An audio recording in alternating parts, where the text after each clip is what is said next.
इस समय बिहार को लेकर कई सारी जो विपक्षी दल है और जो सत्ता पक्ष में है, कुछ ज़्यादा ही अगर हम बात करें तो सत्ता पक्ष ने अपनी सभी उम्मीदवारों की लिस्ट और नामांकन दाखिल कर दिया।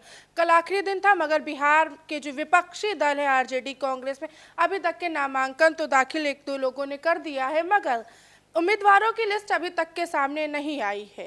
और जब मुख्यमंत्री योगी आदित्यनाथ बिहार के दौरे पर थे तो निर्दलीय सांसद पप्पू यादव ने भी कई तमाम बड़ी बातें कही। हमारे साथ इस वक्त मौजूद है उत्तर प्रदेश के कैबिनेट मंत्री डॉक्टर संजय निषाद। संजय निषाद, अभी जो है इस वक्त इतने हालात हैं कि चुनाव कगार पे खड़ा, दिवाली के बाद, छठ के बाद सिर्फ चुनाव ही चुनाव है, और ऐसे में नामांकन की सूची विपक्ष की तरफ से अभी नहीं आई। और मुकेश सहनी जो उनके वीआईपी चुनाव लड़ने वाले थे, उन्होंने कहा मैं सिर्फ चुनाव प्रचारक करूंगा, चुनाव नहीं लड़ूं। क्या लगता है, आप विपक्ष सत्ता में आ पाएगा या नहीं आ पाएगा? देखिए, सब बटुए जोगी मठ उजाड़ है। मैं बहुत पहले से कहा, विपक्ष खाली अपने लिए राजनीति करते हैं। समाज के लिए अगर राजनीति करें तो समाज के लिए अगर राजनीति करें तो केवल जीत चाहिए। जीत मिलने के बाद समाज की राजनीतिक शक्ति लेकर समाज की सेवा की जा सकती है। लेकिन यहाँ सीट की लड़ाई है, यहाँ समाज की सेवा और जीत की लड़ाई नहीं है। और जीत में एनडीए ने, आपने देखा होगा, बहुत आसानी से लोगों ने जीत की लड़ाई हो और समाज की सेवा करने के लिए वहाँ बिहार में भी बाहर आए। इसके लिए एनडीए सरकार है, इसके लिए हमारी सरकार काम कर रही है। विपक्ष के लोग ऐसे ही रहे, चूँकि एक तो दूसरे हैं। जितने दल बने, चाहे लालू का दल बना हो या किसी का भी दल बना, वो सब कांग्रेस की नीतियों के विरोध में बना। तो दल तो दिख जाते हैं ऊपर से, लेकिन दिल नहीं दिखते हैं। तो दिल एक दूसरे के प्यासे हैं खून के, तो इसीलिए उसका परिणाम आपके सामने दिखाई दे रहा है। निर्दलीय सांसद पप्पू यादव जो मुख्यमंत्री योगी आदित्यनाथ बिहार के दौरे पर, तो उन्होंने कहा कि बिहार में नफरत फैलाने वाला को काम नहीं चलेगा। बिहार गांधी और लोहिया जैसे लोगों की जमीन है, मगर ऐसे नफरत का काम नहीं, मोहब्बत का काम चलेगा। योगी बाबाओं से कुछ नहीं होने वाला। जिनकी बात आप कर रहे हैं, पहले तो दल बनाए, दल बना के तब लोगों के दिलों पर राज करें, फिर तब किसी दिलदार आदमी जो लोहिया वगैरह है उनकी बात करें। लोहिया के मिशन को, लोहिया की सोच को, विचारधारा को किन लोगों ने नुकसान पहुंचाया है? सबको। लोहिया के नाम पर तो सत्ता में आए लोग, लेकिन लोहिया के उस विचार को, उस आदर्शों को भूल गए। और उसके लिए जनता ने अब ठाना है कि देश को जो विकास में ले जाएगा, जो भारत को सशक्त बनाएगा, आत्मनिर्भर बनाएगा, विकसित बनाएगा, प्रदेश को सशक्त बनाएगा, विकसित बनाएगा, ऐसे लोगों को अब सत्ता में लाया जाएगा। क्योंकि सोच यही थी लोहिया की, यही सोच थी अम्बेडकर की, यही सोच थी जयप्रकाश नारायण की। इस सोच की जो शक्ति है वो हमारे एनडीए के साथ है, इसलिए ऐसे लोग बयान करते रहते हैं।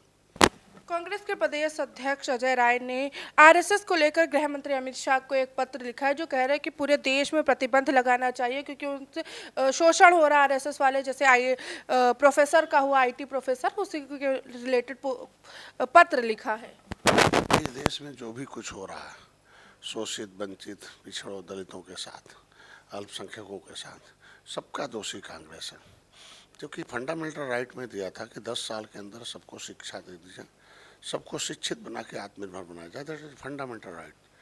लेकिन जब खुद के प्रधानमंत्री, उसका राइट तभी होगा जब शिक्षा होगा, जब वो विकास की मुख्यधारा में लोगों का रिप्रेजेंटेशन होगा। लेकिन पंडित जवाहरलाल नेहरू का वो पत्र जो सभी राज्य सरकारों के सभी मुख्यमंत्रियों को लिखा था, भाई हम आरक्षण के समर्थन में हैं नहीं और नौकरी में तो कतई नहीं हो, तो जो आरक्षण के विरोधी रहे हों जो कांग्रेस, वो कैसे ऐसे शोषित जलती रहे? भाई बड़ा घोड़ा छोटे घोड़े का हिस्सा खा जाएगा, हैं? इसीलिए तो संविधान में बना था कि सामाजिक न्याय की बात, कि बड़े लोग, बुद्धिमान लोग कमाएंगे, हैं, सरकार को टैक्स चुकाएंगे, उस पैसे से गरीब और जो शोषित वंचित हैं उनके बच्चों। ये शोषित और वंचित दलित कौन बनाया है, कैसे बने हैं? तो इतिहास में जाएंगे तो बंद हो जाएगा। शिक्षा छीन लिया ने, 60 साल तक गांव में अंग्रेजी नहीं पढ़ने दिया। अंग्रेजी पढ़े होते तो कॉन्स्टिट्यूशन में जो अधिकार हो पढ़ लेते। किसने इनको पीछे किया? भाई आज के दिन में ये देश को 24 कैरेट के राष्ट्रवादी लोग हैं जो शोषित पिछड़े हैं। इन लोगों ने अंग्रेजों मुगलों से लड़ा है, कानून से उजड़े लोग हैं। 578 जातियाँ पूरे देश में, कि अंग्रेजों ने कानून बना के इनकी ज़मीन जायदाद छीन ली है कि ये लड़ रहे हैं, अपराधी जनजाति हैं। तो बताइए, जो 24 कैरेट के राष्ट्रवादी हों और उनको संविधान बन गया, मलाई खाने लगे। कॉन्स्टिट्यूशनल राइट में था कि ये देश जो है संविधान से चलेगा, बेईमान से नहीं चलेगा। ये बेईमान हो गए 70 साल से, 70, इसीलिए सत्ता से हटाया नहीं इन लोगों ने। तो आज के दिन में जो कुछ हो रहा है दलितों शोषितों पिछड़ों, उसकी जिम्मेदार कांग्रेस है कि उन्होंने अगर उनको विकास की मुख्यधारा में ला दिया होता, शिक्षा दे दिया होता, उनको 10 साल के अंदर रोजगार दे दिया होता, उन्हें आरक्षण की बैकलॉग भर दिया होता, 23% के बहाने उनको ला दिया था। सच्चर कमेटी की रिपोर्ट कहती है कि मुसलमान की दशा खराब है। भाई उनकी SC ST कौन करता है? इन्हीं लोगों ने किया। ये खाली वोट लेते हैं, ये लोग तो खाली लाशों पर राजनीति करने वाले लोग हैं। जनता सावधान हो गई है। सपा सांसद इकरा हसन जब एक मंदिर क्षतिग्रस्त किया जा तो उस पर निंदा करी, तो उसी पर उन्होंने कहा कि एक भाजपा के बड़े नेता पर आरोप लगे कि मुल्ली कहा गया, आतंकवादी कहा कि उनके परिवार वालों को कहा कि, और वो आंसू बहा रही, वो अपना दुख जाहिर करी। क्या कहना चाहेंगे? सबको अपने अभिव्यक्ति करने का अधिकार है, लेकिन तुष्टीकरण नहीं होना चाहिए, संतुष्टीकरण होना चाहिए। मुसलमान भी इसी देश के नागरिक हैं। मुसलमानों को भी डॉक्टर इंजीनियर बनना चाहिए, उसको भी हक चाहिए। हक कौन छिनवा रहा है? यही लोग छिनवा रहे हैं ना।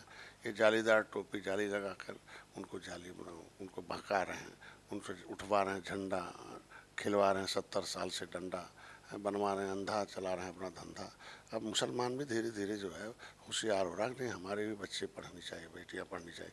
आधी आबादी महिलाओं की है।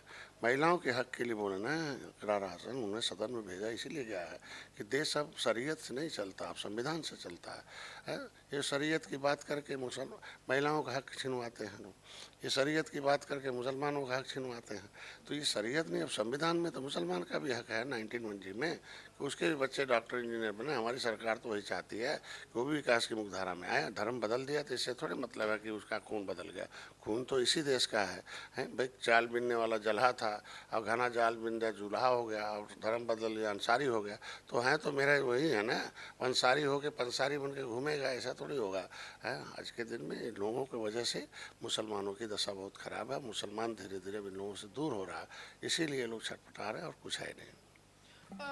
धनतेरस का अवसर है आज, तमाम सारे सोना चांदी खरीदी जाएगी, कई आभूषण खरीदे जाएंगे। वहीं देश भर में चांदी की बहुत ज़्यादा शॉर्टेज हो चुकी है। चांदी लोग ऑर्डर दे रहे हैं तब भी नहीं मिल पा रही। तो उसी पर अखिलेश यादव ने प्रेस कॉन्फ्रेंस पे भी कहा था कि सरकार सिर्फ स्वदेशी स्वदेशी का नारा लगा रही है और कुछ नहीं है, चूरन चटा रही है लोगों को। इससे पता चलता है कि लोगों की आर्थिक स्थिति सही हुई है, जो तेरन अर्थव्यवस्था सही हुई है, तभी तो चांदी खरीद रहे हैं, सोना खरीद रहे हैं। जब अर्थव्यवस्था ही नहीं सही था तो खरीदते थे कैसे? हैं तो आज के दिन में चांदी और सोना की बिक्री बढ़ने का ये पता चलता है कि लोग जो है अर्थव्यवस्था हमारे देश में सही हुई है, और उस अर्थव्यवस्था का आज के दिन में ये परिणाम है। और इन लोगों ने अपने समय में अर्थव्यवस्था कहाँ किया था? कोलैप्स हो गया था, बेहोश हो गया था। मोदी को धन्यवाद देते हैं कि अर्थव्यवस्था सही किया, और अर्थव्यवस्था सही होने के बाद घटी GST मिला उपहार, और धन्यवाद मोदी सरकार के नारे इसीलिए लगाए जा रहे हैं कि आज के दिन में उस अर्थव्यवस्था की देन है कि हम गरीबों को देश के तो देखो वैभवशाली जीवन जीने की जो क्षेत्र हैं उस पर टैक्स बढ़ गया, बाकी जगहों पर सब टैक्स है। 70 साल में पहली बार है कि जो किसानों, नौजवानों, गरीबों को रोज़मर्रा की चीज़ें हैं वो टैक्स फ्री कर दी गई हैं। और अब 2 ही तरह के स्लैब रह गए। पहले 64 प्रकार के टैक्स लिए जाते थे और वो सब खा जाते थे, सरकार के पास भी नहीं आता था। अब केवल 2 प्रकार के टैक्स लिए जा रहे हैं और सब सरकार के पास आ रहे हैं। देश विकास हो रहा है, जनता का पैसा अब जनता के विकास में लग रहा है। तो ये थे मेरे साथ उत्तर प्रदेश के कैबिनेट मंत्री डॉक्टर संजय निषाद, कई तमाम बड़ी बातें कही और विपक्ष पे भी कटाक्ष साधा। कैमरा पर्सन अमित के साथ मैं उजला, न्यूज़ लखनऊ।